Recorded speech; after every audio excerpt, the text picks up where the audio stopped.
Albert Hendricks stopte jarenlang zijn leef en leed in Friesland-Holland Treffel.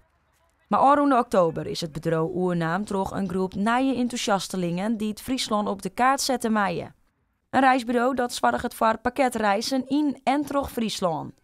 Maar zo'n reisbureau runnen is best een put. We hadden inderdaad 4 oktober hadden we het oernaam en volgens mij gingen wij 20 oktober de eerste te fietsen. En toen kwam er een boeking binnen en dan is het eigenlijk maar gewoon beginnen en zien hoe dat dan gaat.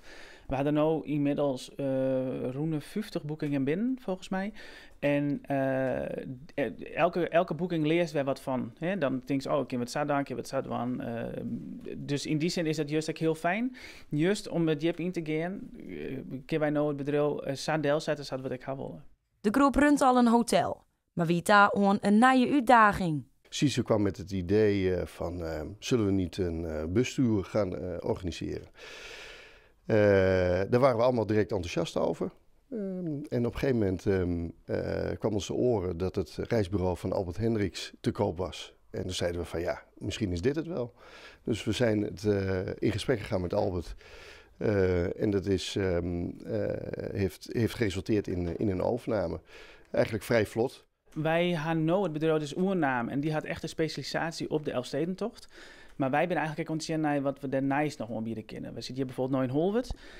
Wat we nu dus aanbieden, wat al een concreet voorbeeld is van een verhoring in die Elfstedentocht, is dat wij echt heel veel mensen een dag Ameland nog aanbieden. Dus dan kun je ze en de Wadden en de Elfstedentocht kun je ze dan eigenlijk ervaren. Waasje wordt de vernijde website lanceren. En dat is ook het nieuwe begin van het reisbureau. En dan kan de groep teruggaan met wat ze het leukst vinden. We hadden dus nu bijvoorbeeld een aanvraag gekregen vanuit Australië. Die mensen moeten graag de Elfstedentocht fietsen. Die zijn remigranten, dus die zijn in 1944 bij zij uit Friesland gaan en die willen nog 1 keer fietsen terug Friesland. Dat was bij de Alversteden en dan was er nog een paar plakken aan met hun familie dan ik west is. Werd ze wij komen.